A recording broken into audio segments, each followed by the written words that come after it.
You know, before they introduced the word integration, they tried to equalize.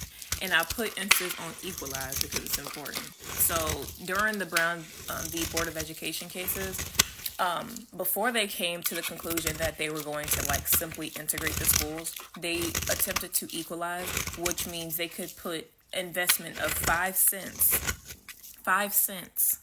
10 cents, right, into black schools, and they'll say, okay, we put efforts towards equalizing the schools to make it equal to the white schools. Because, I mean, technically we did. We put the money down. These motherfuckers. But what the hell am I talking about? I'm talking about Brown v. Board of Education. And the first case we're going to mention is Davis versus the county school board. Now, I did put in one of my other videos that Brown v. Board of Education is not just one case. It was 4 cases. Now, of course, it is one case, but they tried, like, all 4 cases under the same name, if that makes sense. So Davis County versus County School Board. Davis County is in Virginia. If you know anything about Virginia, that's where the first slave ship docked in 1619. And I believe it was like Sal Bautista, and then there was also the White Lion. Very, very well-known ships, right, carrying African cargo. And after the black people that were in the South were freed from enslavement, Virginia worked hard to make sure that they at least had a little comfort.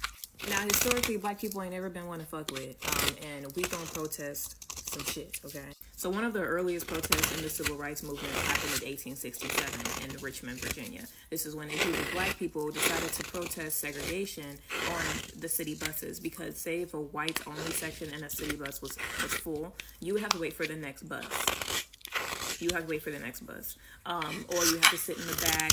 Not if it was full. Now, if it was full, you wait for the next bus. So if it wasn't full, you have to sit in the back. They were being mistreated, denied access and entry. So black people in Richmond, Virginia, 1867, decided to boycott and to protest. Now, of course, this wasn't the most successful, but this was the start of something bigger than what they probably thought it was going to be. And this was during the Reconstruction era. I mention this because the fight for justice in Virginia did not just start with these cases. It started well before.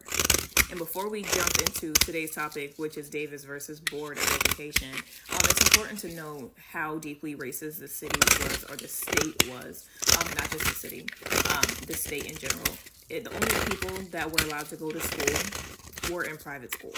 And when I say people, I mean black people. And that was the only way that you were allowed to get a high school diploma.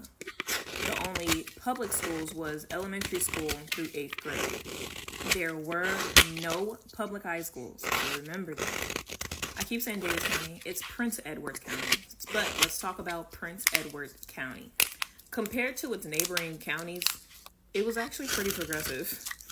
Now, this progression came because of a black woman named Martha Forrester and the City Council of Colored Women, which added grades 8 through 11 in schools. Now, the school that was affected was the Robert Lusa Monson High School. For the sake of not having a tongue twister of a name, we're going to call it Monson High School. This is where the protest that led to the case. Now, the school was originally constructed to house 140 students. But once these grades were added and it was available for students, it rose to 450 students by 1951. The school was built in 1939. By 1951, there was 400. Can you imagine that? And in an attempt to not have to ask them niggas for nothing, we decided we're going to try and build some shacks to house some of the students. But they were tar paper walled. There wasn't a lot of good foundation in this school. The school was built off of literally their backs. Now, Farmville's NAACP chapter president, I believe his name is Reverend L. Francis Griffin. He decided to use this as kind of like a keystone case. And when I say a keystone case, it was something that could not only put the NAACP up on the map when it comes to fighting for our rights, but also something that could really be the start of something greater. He was trying to strike a deal with the county school board to build just a new facility for the black students. But after wasting his fucking time for months, the school board decided to do nothing. But just because it fell on deaf ears don't mean that the students can't do nothing. And the students did so. On April 23rd of 1951, they called the principal and gave him a false report that there was something going on downtown with the student. We need you here, hurry up. But when the principal left, they decided to stage a walkout and protest. Now, although the teachers received notes telling them to instruct their students to come to the auditorium, a 16-year-old Barbara Rose Johns decided to ask all the teachers, please leave the auditorium.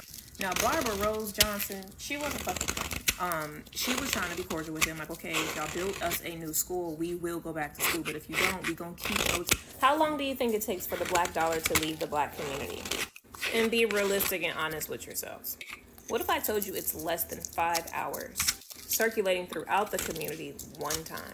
But what if I was to tell you less than 100 years ago, it stayed in the black community for 5 months, circulating up to 35 times?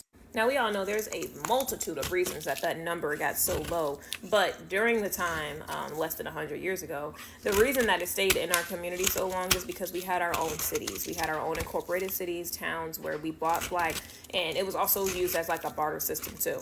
Now, during the Great Depression, we saw a downfall of a lot, almost 100 different black cities all over this country, with 50 being in Oklahoma alone. But it wasn't just the Great Depression. It was the Great Depression along with the Dust Bowl and along with a lot of legislation put in place in certain cities and states prohibiting black people from buying from other black people. And I said just that. Not to mention, a lot of white communities that neighbored black communities vowed to not let black people pass through their communities to get goods to their cities and towns. Not to mention, they vowed to not hire black people. They vowed to only sell to black people that lived within, what was it? I think it was like a mile of a Native American or a white person. Basically forcing that black dollar out of that black community. A lot of people don't know about Oklahoma, but Oklahoma has 50 black incorporated towns. And I mean 50 black towns with businesses, homes, churches, and schools. But y'all know we can't have shit for some reason. So here we are today. We only know Black Wall Street to be Tulsa. But Black Wall Street was so much more than Tulsa. Yeah. Did you know this though?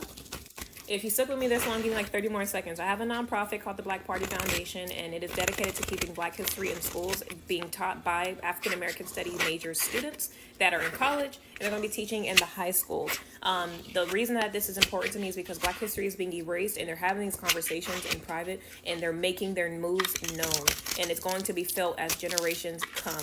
They're not teaching black history, and the only black history that they do teach is whitewashed and lies. They're saying that true black history is CRT, and I am combating that. I will be part of the conversation. I will be in these rooms, but I need as much support as possible, whether that be donations. And if you're in the city of Atlanta, I will be starting in Fulton County. However you can help me, just reach out to me, please.